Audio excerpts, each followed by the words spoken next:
the craziest drugs from around the world.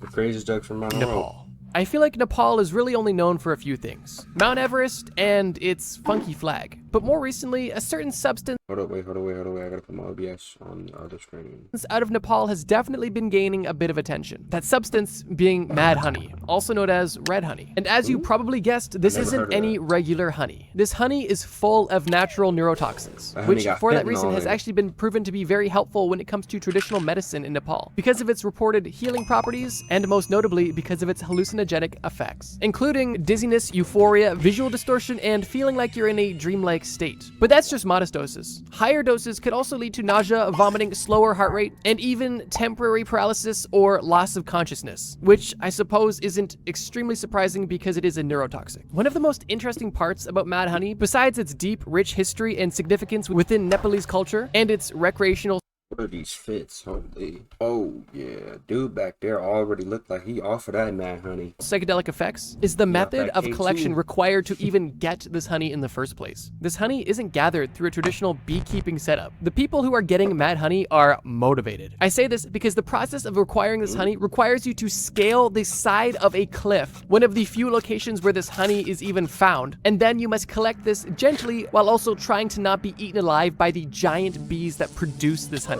And typically in Nepal, the budget for these sort of excursions isn't extremely high, so you're typically on a rope and wooden ladder hanging off the side of a cliff, just they- really living it up, I guess. Just look at this. This is insane. But I gotta respect it. That They is got bigger wild, balls bro. than me. The primary natural neurotoxin found in mad honey is known as granotoxin. And this toxin actually originates from the nectar of certain rhododendron flowers that typically live in these high altitudes that are common within Nepal. Obviously, these high altitude bees don't have many options when it comes to flowers, so these rhododendron flowers, they do the trick. And just so happen to have a neurotoxin that some people enjoy. But it isn't all sunshine and rainbows though, because overconsumption of this honey can literally cause multi-hour or even day overdoses that basically consist of having your entire body go numb, and even in extreme cases, coma. And Okay, so my question is, what's going to happen if you mix it with a honey pack, though?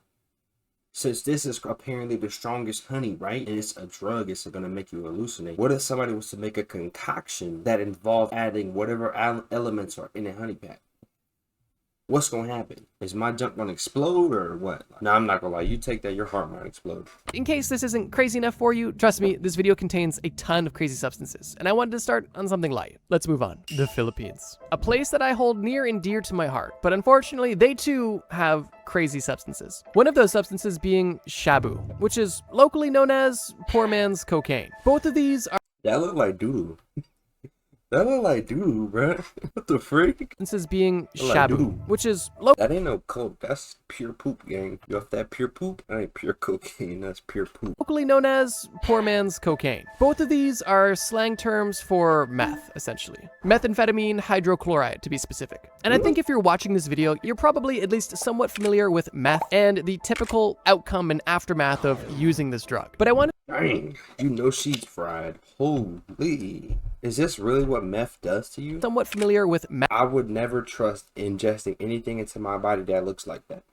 and the typical outcome and aftermath of using this drug. But I wanted to whole talk other- about he's a whole other shabu person. specifically in the Philippines because it's used for interesting purposes and it's also not your typical meth, The which is just a Demi crazy Lovato sentence drug? to Yeah. say. Shabu is known as the poor man's cocaine because it is notorious Hey, Demi Lovato was bad back in the day. I ain't gonna lie. cheap, and the reason it's cheap is because it's very impure, typically cut with dangerous additives such as household cleaners, battery acid, antifreeze, and other toxic chemicals, as if pure meth wasn't already bad enough. And the reason why people use this drug obviously varies, but one interesting use that's used in the Philippines and other Southeast Asian countries is simply to stay awake, typically to do long intensive labor or for long haul trucking. Some people literally use this like their coffee to get through the workday. People I don't think that that's very safe. What are you trying to stay away from? Freddy Krueger? Like, yo, it's okay to get some sleep. I don't know how it works in the Philippines, but like, I know in America, because I used to work for like people that did trucking. They have beds from when you have long hauls. They have beds in the back, bro. typically either smoke, snort, or inject shabu directly, which leads to a rush of euphoria, energy, and heightened focus. Although it's typically short-lived, which typically causes people to binge shabu, which is detrimental for their health. Prolonged exposure to Shabu causes a severe deterioration of your mental and physical health, with some side effects including weight loss, skin sores, tooth decay, mouth, hallucinations, paranoia, and violent outbursts. And on top of all of that, if you are predisposed to mental health issues, then you could very easily develop psychosis, which is just terrifying. So if you happen to be in the Philippines and you hitch a ride with a local trucker and they seem to be way too enthusiastic about driving on the road, get out of the car immediately. You're out, you gotta blow his brains out, bro. Maybe don't take anything they offer you. Although meth isn't the most obscure drug, I thought I would talk about a weird subset of meth that's specifically popular in the Philippines. I'll make a quick note that this isn't the craziest drugs you've never heard of series. This is a different series, so these drugs aren't necessarily obscure or never heard of. They're just interesting drugs, and I tried to find a diverse batch from around the world. Although, with that being said, this video definitely has some obscure entries. Okay, quick bonus while we're still in the Philippines. There's literally a drug that's not even a drug. It's a product. It's known as Rugby. It's not anything crazy. It's a brand of adhesive type products. It's basically like the Filipino flex tape. But why this drug is popular, it's once again used by poor people, and how it's used is that the fumes from this adhesive is huffed. But it's not necessarily huffed to get high. It's huffed primarily to suppress appetite, which is kind of more depressing than trying to escape your reality. You're just trying to not die of starvation. Super sad, super unfortunate, and it's literally not even just a drug. It's an adhesive people sniff so they don't feel hungry. I don't know about you, but to me, that's upsetting. Thailand. This drug isn't just Thailand, it's actually most of Southeast Asia, including Thailand, Cambodia, Vietnam, but I wanted to focus out Thailand because I feel like it's most popular there. And this drug I'm talking about is known as Happy Water. And what Happy Water isn't water at all. It's actually a cocktail of various synthetic drugs mixed together and then usually dissolved into alcoholic beverages. If you take this, your body might actually explode. I'm not gonna lie. And it's crazy because I know some people will take this, man. I know some people. And for that reason, there's no one recipe or rhyme or rule for Happy Water. It's simply a slang term for drugs mixed in an alcoholic drink. And obviously, when you mix drugs and alcohol, you can get a very dangerous outcome. Yeah, just go ask Bill Cosby. Typically, the drugs that are mixed together in these drinks are MDMA, ketamine, methamphetamine, and then sometimes just random research chemicals, which obviously makes each experience completely different and completely unpredictable, because the dosage and sheer composition are never the same, at least not typically. Happy Water, unlike Shabu, isn't necessarily used by truckers to get their work done. It's actually a party drug, typically found in the nightlife club scene in Thailand. And while enjoying a music festival with your friends sounds fun, taking a sip of a random water bottle that kind of tastes like alcohol only to then later overdose and die definitely doesn't sound fun. Nah, this is exactly what's gonna happen. You take this in Thailand, you're gonna wake up next to 15 femboys trying to get in your butt. And unfortunately, that is the reality for some, because the sheer unpredictable nature of this substance could potentially lead to aggressive behavior, overheating, heart problems, and even fatal overdoses. Which is why it's never good to take any random drugs at any random place. But specifically, if you're at a music festival in Thailand, How about we just say no to drugs in our own? How about we just say no to drugs, right? Let's put down the Henny. Let's put down the Coke. Let's put down weed. Let's put down Xannies. Let's put down the lean. Pick up a water bottle. and someone offers you some Happy Water, I'd stay away. Australia. So staying on the theme of party drugs and club culture, let's talk about nitazines. Nitazines unfortunately have become popular in the party scene in Them look like little Diddy candies. Australia. And this has led to huge public health concerns, specifically because of the extreme potency of nitazines. Nitazines are a class of synthetic opioid that were first developed in the 1950s, but ended up never being approved for medical use because they were simply too much of a toxicity risk. And for that reason, the compound was shelved. That was until some armchair chemists discovered it and started using it for some nefarious purposes. With the compound now being primarily found in fake pills, typically representing oxycodone or other name brand drugs, but they're nothing of the sort. On top of being used in fake pressed pills, nitazines have also been found to have been cut in heroin, ketamine, and even synthetic cannabinoids, which is obviously extremely dangerous because if you didn't know that what you were taking had nitazines in it, then you are at a significant risk for an accidental overdose. And the reason why the overdose risk is so high and why nitazines are so dangerous is the same reason why they were never approved for medical use. Nitazines are actually more potent than fentanyl, which is obviously one of the most famous synthetic opioids right now, which is devastating countries. So I guess specifically, if you're American and you're watching this and you know how crazy fentanyl has been, just imagine fentanyl times 2 or times 3. That's what nitazines are in Australia, the United States. Felt like a natural follow-up since we were just talking about it. And I guess sure, fentanyl is a honorable mention, but I'm not going to focus on it because I feel like Yo, why did I just get so happy to talk about fentanyl? There's really not too much more to say about fentanyl. It is literally an insane super opioid that should be avoided at all costs. I think we all understand that. So let's talk about something a bit more obscure. Tranq may sound familiar because I've talked about it on the channel before, and your uncle actually used to take it. I'm just joking, but I did talk about it before. Tranq, also known as xylazine, is a literal veterinary sedative, typically used for large animals such as horses or Gang, I went to high school with somebody and they told me they did horse tranquilizer. I was like, Look, drugs is crazy, bro. They got people out here doing K2, fentanyl, Xannies, fake perks, lean, Molly, X, Xan, my fault.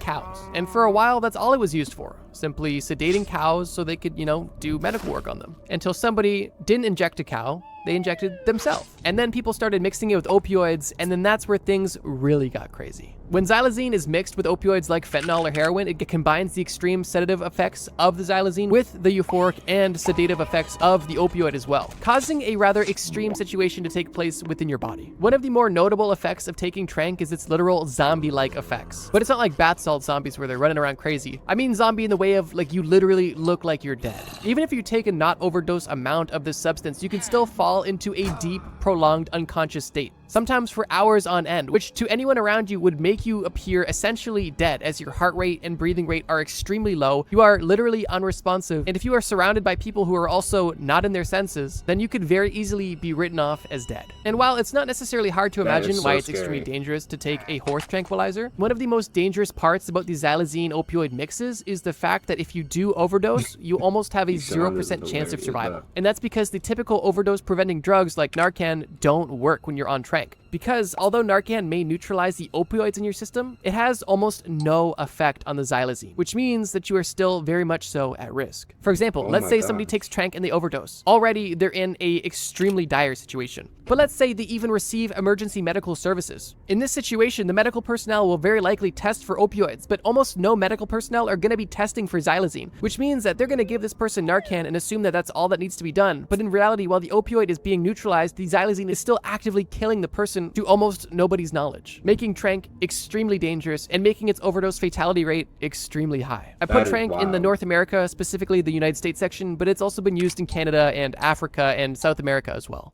Okay, but here's one from the USA that isn't crazy at all. It's actually safe, reliable, and affordable. I'm talking about today's video sponsor, Free.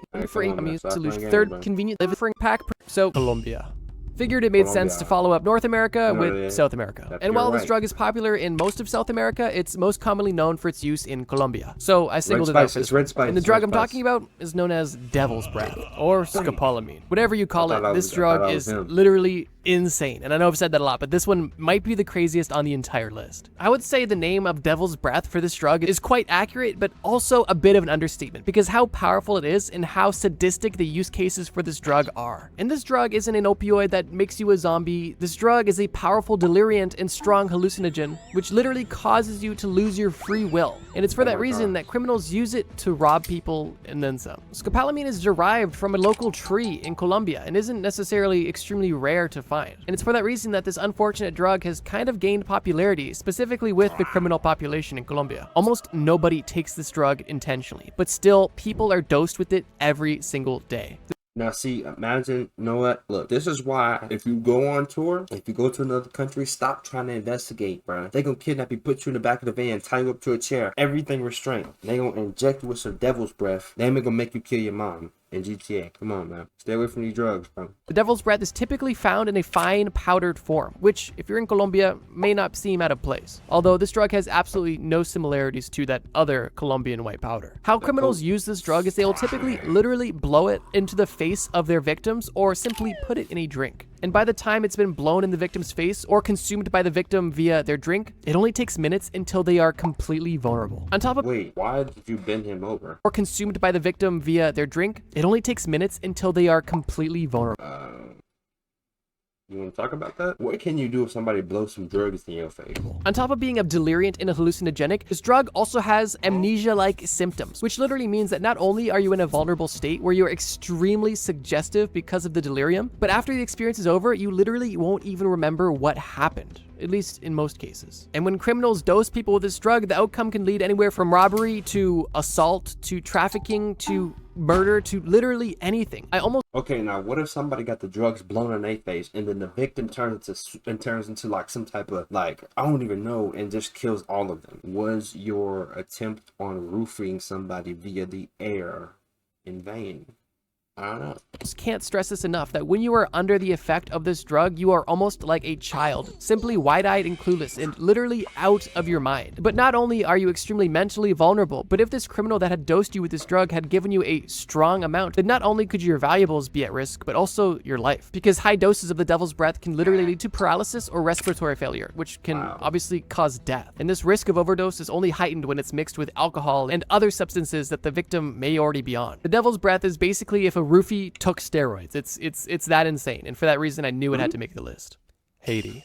Haiti is an interesting country that I honestly don't think I've talked about on the channel at all yet, so welcome Haiti to the channel. But unfortunately, it's not for a good reason, as the drug from Haiti that we're about to talk about is, once again, crazy. The drug we're talking about is known as zombie powder, which that alone is insane, but let me describe it. Zombie powder is actually a quite elusive drug, and it's linked to voodoo rituals, and is believed to Let's go ahead and get up off of that. You ain't gonna get me. Yep, because of how widespread it was, which is really upsetting. But the drug I'm about to mention has literally led to mass overdoses in Berlin, London, Prague, and other major European cities. And I figured I would just mention the entire continent for that reason. And the crazy drug that I wanted to mention from Europe is known as carfentanil. And based on the name, you can probably guess what type of drug this is. Yeah, it's a synthetic opioid. But this isn't just any opioid. It is literally a military-grade opioid that was used as a tranquilizer for elephants and other large animals. So not only is this a tranquilizer like Trank in the States, you know, xylazine, it's also much stronger than nitazine, which we already talked about in Australia, which is already stronger than fentanyl. So if nitazine is double fentanyl, then carfentanil is quadruple fentanyl. That's not exact numbers, I'm just giving an example to show the scale that this drug is literally insane. But it's also reported to be 10,000 times stronger than traditional morphine, which is insane to even try to comprehend. And because of that fact, it's not hard to believe that even touching or inhaling a small, tiny, minuscule amount can be fatal.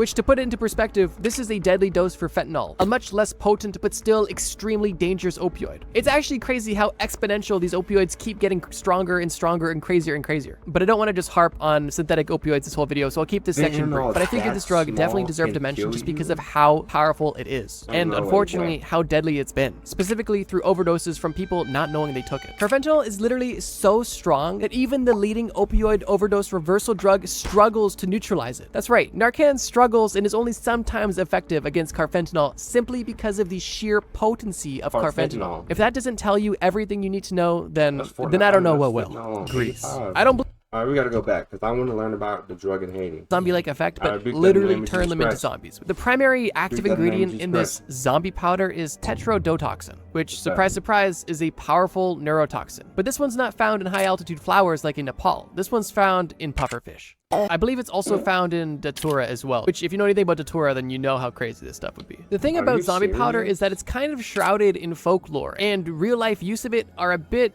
unknown. And while there are reported cases, it's almost more or less hearsay. So I guess take this specific segment with a grain of salt. When this zombie powder is taken, it creates a strong hallucinogenic effect, but also typically induces paralysis, which, like some of the other drugs we've mentioned, can cause someone to appear dead. Completely unresponsive, almost no heartbeat, very shallow breathing, and it's for that reason that some people have literally been buried alive because they have overdosed on zombie powder and simply were mistaken for dead. But if you don't get a paralysis-inducing overdose, all you're left with is mind-altering confusion, memory loss, extreme suggestibility, once again, similar to the last drug, and terrifying paranoia. It's also been reported that people have used zombie powder to make people suggestible and then take advantage of them for a number of different reasons. And there is even some history with the drug being used in slavery and in forms of punishment. And one of the most famous cases actually surrounding this zombie powder drug in Haiti actually originates in 1962, when a man was literally declared dead and then randomly reappeared into his village where he was lost from, and he claimed that he had been enslaved as a zombie for the last 18 years, and it was suspected that his mind was controlled via zombie powder. I tried asking as many of my international friends as possible what local drugs they could recommend and what I could look into, and I wanted to open this up to you guys. If you guys enjoyed this video and would like to see a part 2 of the crazy craziest drugs from around the world, Part please 2, leave a 3, like and leave a 4, comment 5, below 6, letting me know you 7. want the series. Truthfully, YouTube does not like this sort of content at all, and there are a lot of risks associated with posting content like this. However, if this is content that you guys truly support and truly enjoy, I'd be more than happy to make it for you guys. Because at the end of the day, my goal is to entertain as many people as possible. And with that being said, to continue the series, please, if you have a suggestion from your country, leave a comment below about your country or a country you know of and a crazy drug from that place. I try to read as many comments as possible, and I'm always excited to praise, but let think Australia. Shabu does. Battery app.